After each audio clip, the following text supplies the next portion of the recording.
The goal is to create a standalone brand that can be purchased by somebody in the future, where we're gaining equity value, making something that's meaningful that can also live outside the creator after some time.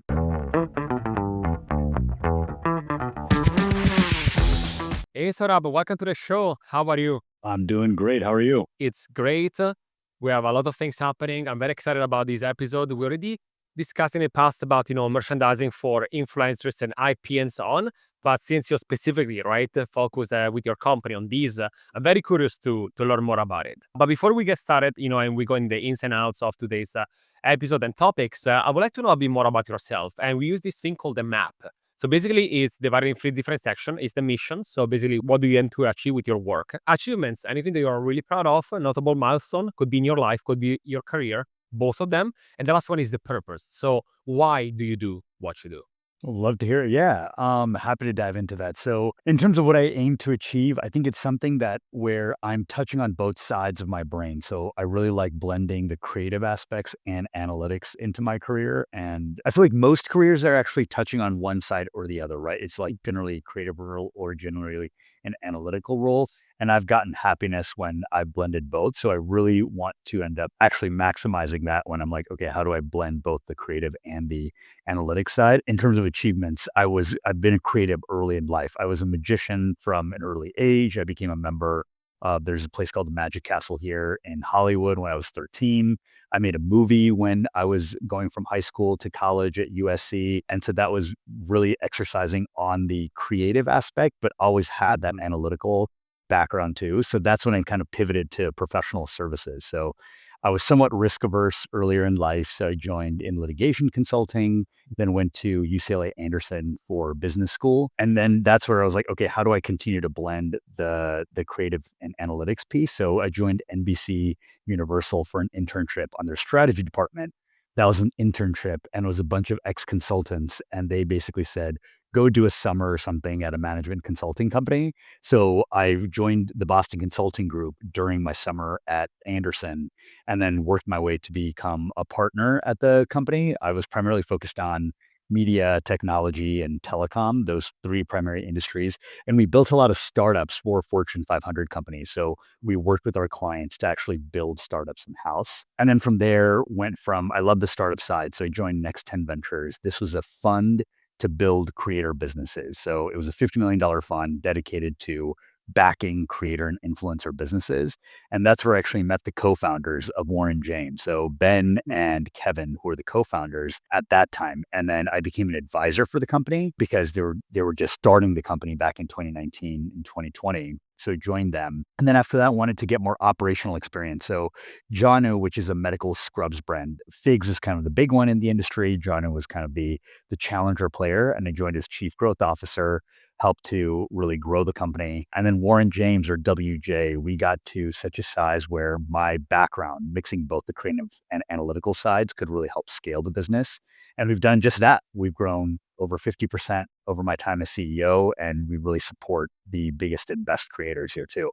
Fantastic. No, first of all, congrats on these and quite a journey, right? You went through different phases, right, and different industries. So it's quite interesting to see also how you use the artistic part, the creative part, right, together with the analytics one, right. We're gonna go, I think, more in detail, especially when it comes to analytics and also creative aspects, of course. And before we can continue, is there also anything else on the purpose of why you're doing what you're doing? Yeah, I think the purpose really for Warren James and myself kind of blend together. So within Warren James, we're professionals in diversifying a creator's revenue outside of just content.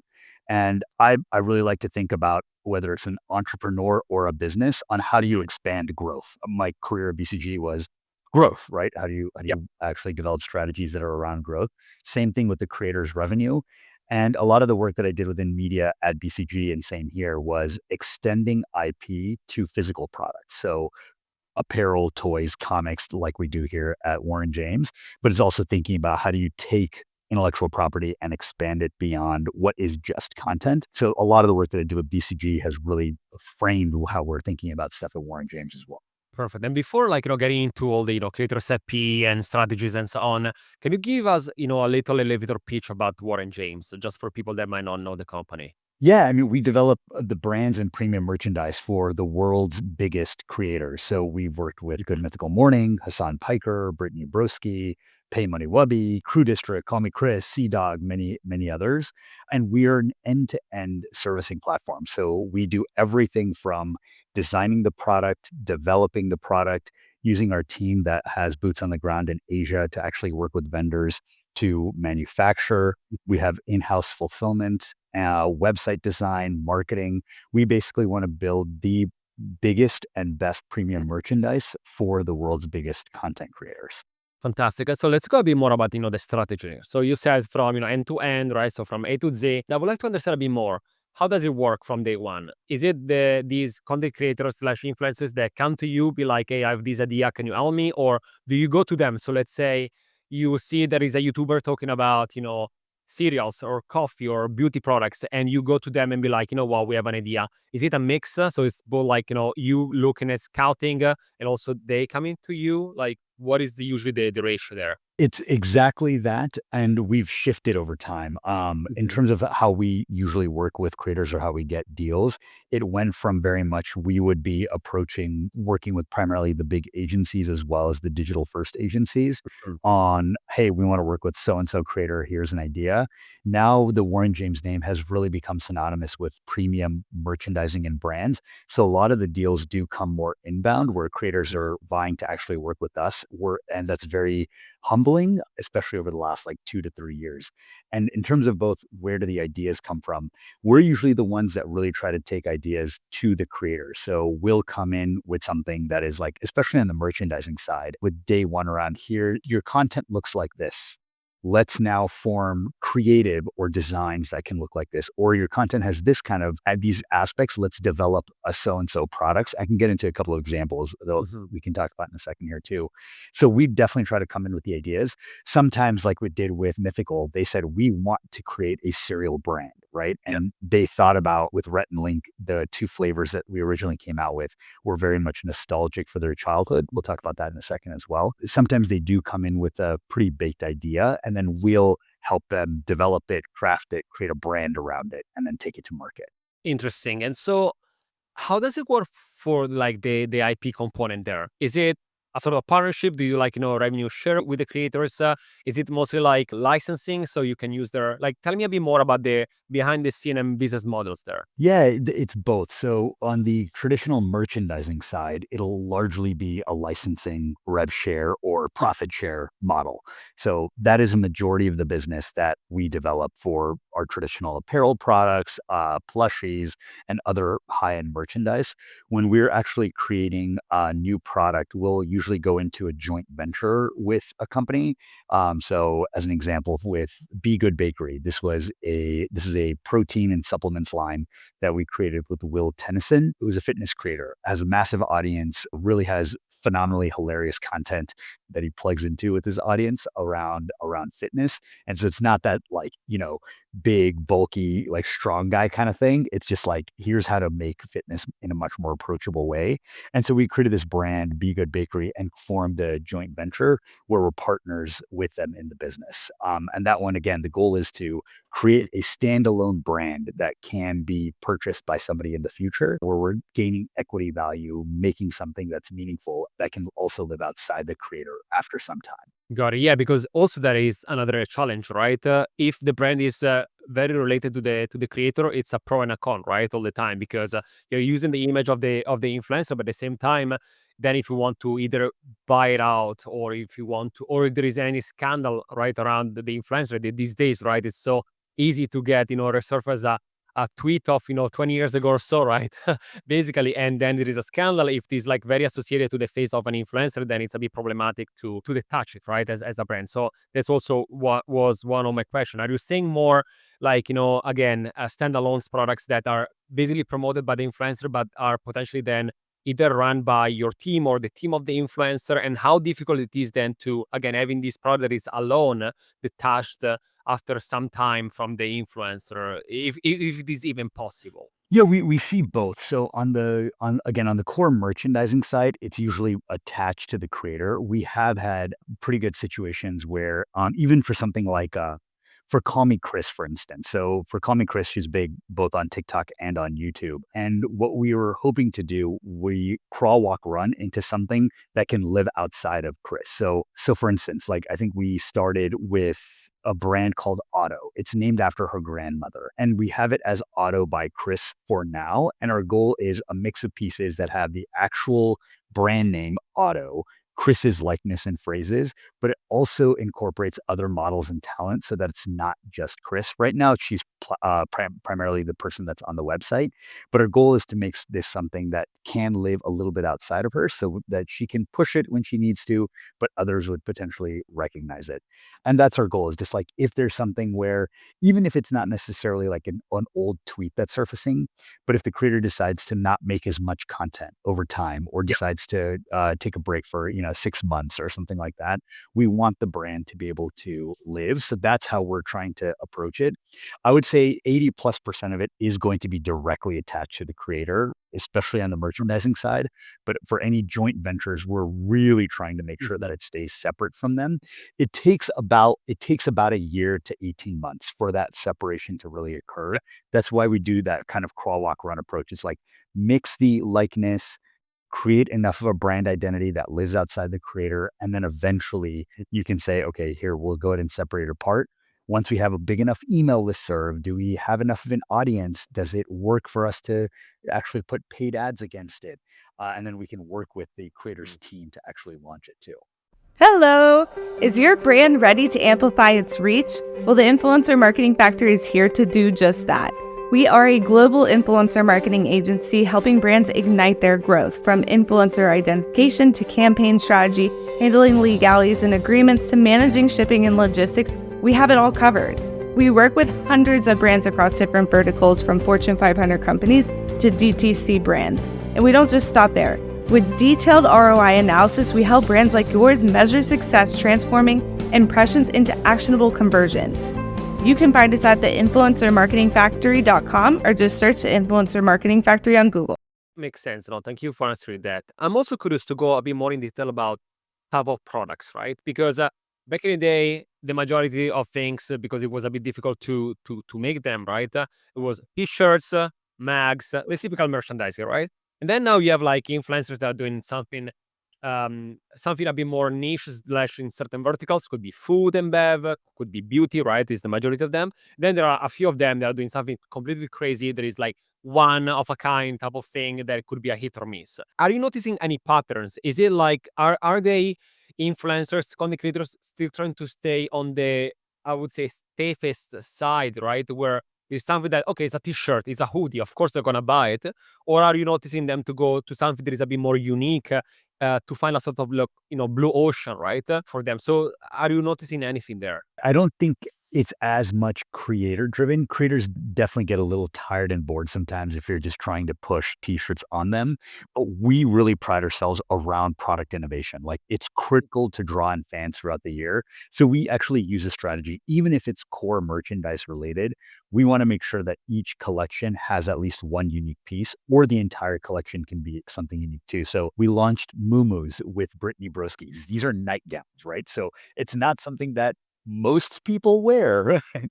But these were a phenomenal hit. Like I doubt most of her audience wore a Muumuu, but she really helped to create the demand. And this was something where she came in with the idea where she was like, hey, my grandma used to wear this. I kind of wear this around the house when I don't have anything going on. She brought something that was like over 40 years old in a bunch of colors with it. And then we decided to take a spin on it. We have made it unique. And so that's where we really pride ourselves around the product innovation point, where if a creator can bring us any idea, awesome. And then we're usually part of that as well. So we've done like, those magic 8 balls that you shake and a little answer comes out. So we've done stuff like that. We've done light boxes and more. So while yeah, we do sell a lot of hoodies, we do sell a lot of t-shirts, but we really make sure that there's some level of innovation in there.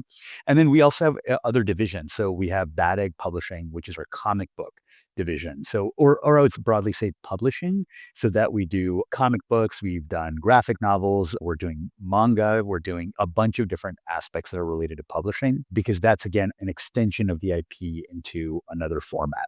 Food and beverage, same thing. Pointed out a couple of examples, Mishmash, Be Good Bakery. Your specific question was around, is there any trend around a specific category? Not really. We see interest across the board.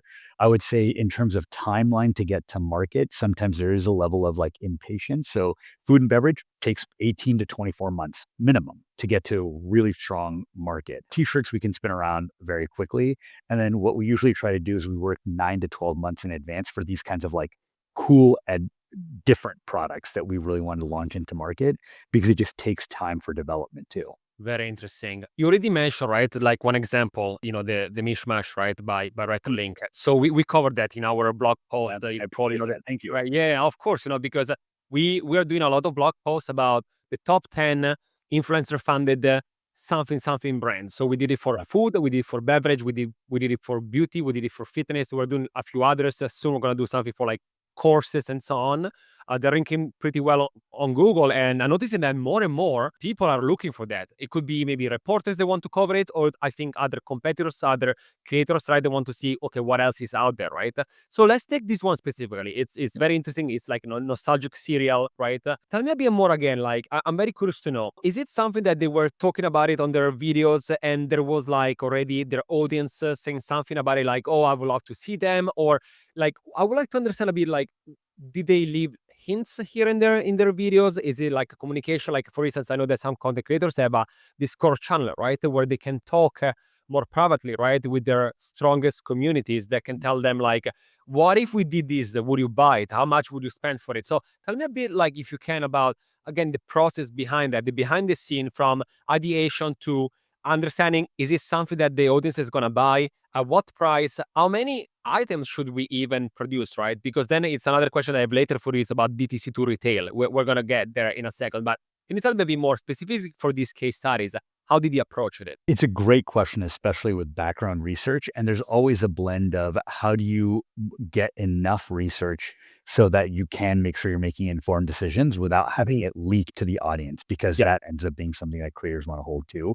This one was a 2-year path where they came to us saying they're synonymous with two things. Good Mythical Morning is synonymous for a morning show and food. And so they're like, what's the best thing to do? Breakfast. And then within breakfast, they are really thinking about within cereal. That was not really in terms of a ton of like, oh, let's go and survey the audience, but we did a couple of things. The first was from terms of flavor development, actual flavors that came from their childhood. So sweet mac and mellow and peanut butter and honey sandwich were things that Rhett and Link kind of like made as part of their childhood. So they were particular about how do we make this happen? So sweet mac and mellow, as they came to us with the idea, we said, how do we create a macaroni shape that has never been done before in cereal? And that way, what we wanted to do, the brand concept was both nostalgic, but also think of it almost like the Ben and Jerry's of cereal. So a really indulgent brand, something that can be very unique in terms of what you see. And that's where we got a little bit more into the research side with typical food and beverage research. So let's create the shape, let's create the flavors, let's test different ways on how it's potentially looking. We definitely talked to a few like big key audience members that have watched the show for a while, but not in something that was, I would say, a way that I would normally do survey research. We actually do a lot of survey research with our creators. I can talk about that in a second.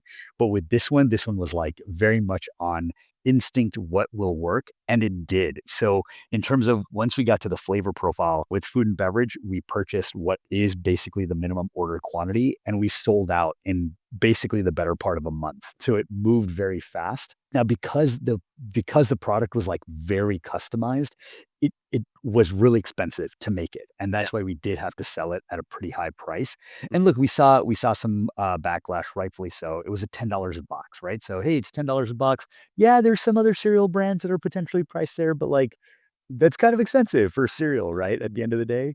But even there, we saw it more of as a collectible. Now, as we talk more to the retail path, which is exactly what we're exploring right now, we're determining how do we change up the product enough so that it can be retail ready and something that people would want to see on shelves at a price point that's much more approachable too. Yeah, exactly. Just like I mentioned before, it would be very interesting for me to see, first of all, when is the right moment to go from DTC to retail, first of all, because it's not for everyone, right? You need mass, you need to convince retail to accept you amongst like thousands of other products, right? That every day are trying to get into retail. So first of all, like again, are you, I don't know, is there a formula that you calculate? Is there something like, okay, there is a tipping point in our Google Sheets that if you sell this by that, in this capacity, in this industry, yada yada, there is a sort of formula that tell us like, okay, it's ready, or not. And then once you get in retail again, are you able to lower the price there, first of all? And then the last question on this is, if you go from DTC to retail, are you seeing, because authenticity, reliability, and everything, it's huge, right? When it comes to the creators. So if it's the creator selling directly, right, it's something like, oh, okay, it's not mass produced, it's just for the community, yada yada. What happens if they go to retail? Is it seen like as a good thing, as a bad thing? Is it neutral? So again, I know there is a bunch of questions, but I'm quite fascinated by all these, and so I understand again, from the DTC to retail. So you can start from whatever questions I ask in this one. It's good, and they're all very connected. So we have to weigh all three based on both. Basically, are we able to produce it at a price point that makes sense so that it can sell into retail? Do customers actually want it, and will it be viable enough where we can actually everybody can end up making money? So all three pieces are connected. We usually work with creators that are fairly big. So we're looking for creators that can sell about $1 million in merchandise per year or more. That's what we're usually trying to target. That being said, when we're already working with the biggest creators, it's usually that there is going to be a path to retail. I'll separate food versus apparel. On the food side, this one it has been a conversation with, I would say, two big pieces. Number one is, can we get the product to a price point that makes sense to be on shelf? And that is a long drawn out process where we're trying to say, what kind of flavors can we do? How can we look at the formulation? Does it work on a cost basis? If we want to sell it for something like $6, $7 for a box of cereal. So that part is kind of the supply and cost piece of it. Second, both on the demand side is like as far as the tipping point that you're talking about, for food and beverage, we want to make sure that at minimum with co-manufacturers that we work with, it gets to a scale that they can actually produce it, which usually means a lot of boxes. And when they're saying a lot of boxes, it needs to make sure that we have agreements with multiple retailers that can get through a lot of doors. So that's where we start the demand generation in terms of working with retailers to say, are you interested in these products? Here's the price point that we're thinking about. How do you actually look at it? So we're having meetings ongoing to see how many doors can we probably get into. And then those two things have to meet. Okay, the cost side, all right, the demand generation and the order quantities that we're considering. And then to the final point around like, will it work or do the customers kind of want it? Absolutely the case. It is such a new piece where we've seen, especially after the pandemic, the pendulum sort of shifting back onto having physical experiences and being in retail. So that very much people want to see it on shelf.